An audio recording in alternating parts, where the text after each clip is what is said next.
What's up, everybody? Daemon here, and in today's gaming news, Microsoft CEO drops the biggest hint yet about the next Xbox, the Final Fantasy VII Remake director doubles down on yellow paint, and job cuts at Amazon affect its gaming business. This is your Daily Fix.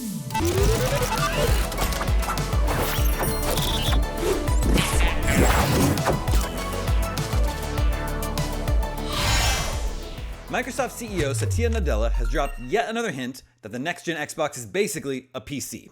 A new report this week claimed the next Xbox is a console and PC hybrid that will play PlayStation games released on PC via Steam.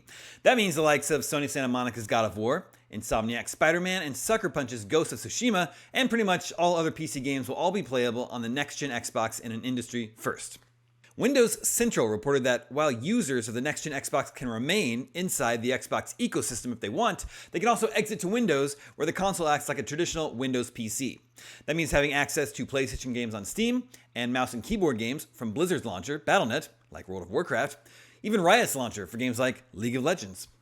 Now, in an interview with TBPN, Microsoft boss Satya Nadella responded to questions about the evolution of the company's gaming business, and in doing so, dropped a clear hint at where the company is going.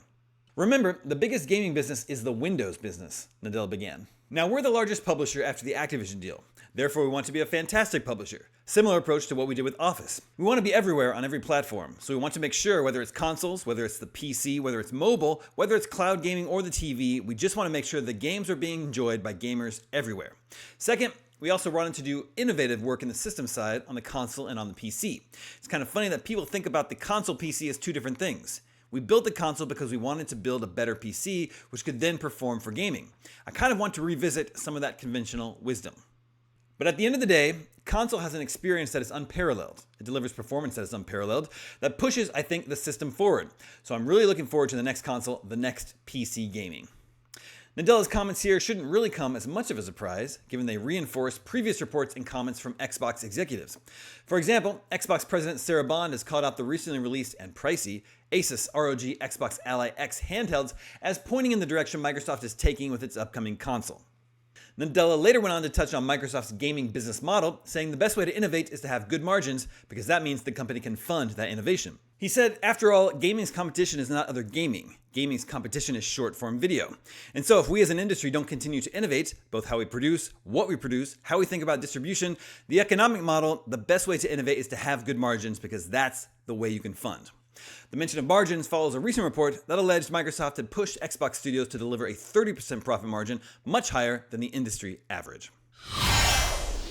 Moving on, Final Fantasy VII Rebirth director Naoki Hamaguchi is once again championing the infamous yellow paint to guide players, saying there is definitely a need for it.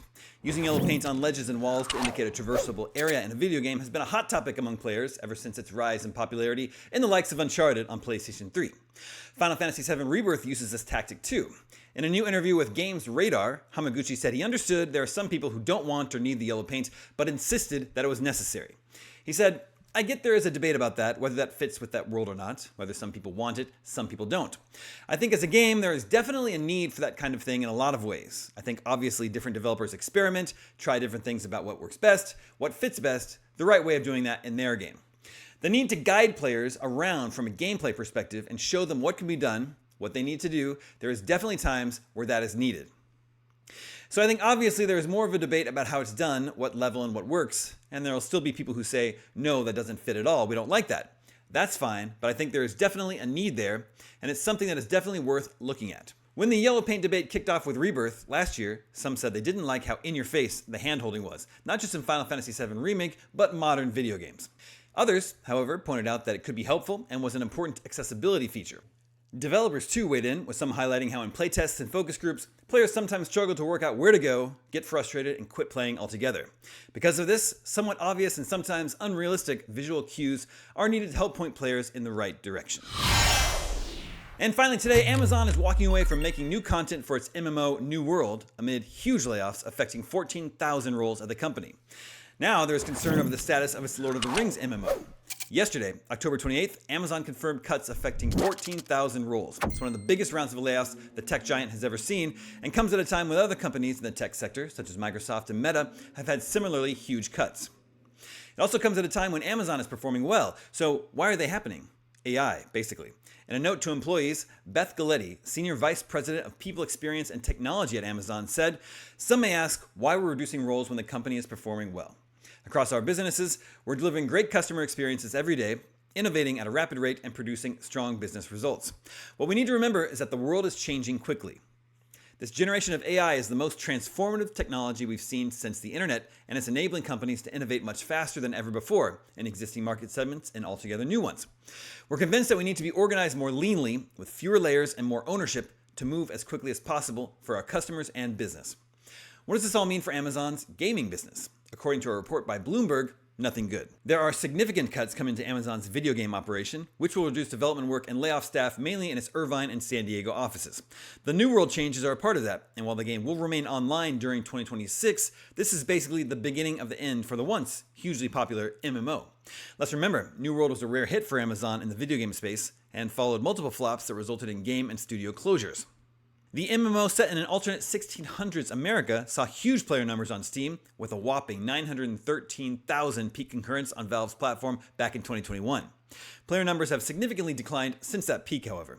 Bloomberg said Amazon is cutting back, especially on MMOs, but will continue to develop Amazon Games Montreal's strategy, March of Giants, its new Tomb Raider game in the works at Crystal Dynamics, and casual and AI-focused games for its cloud gaming service Luna.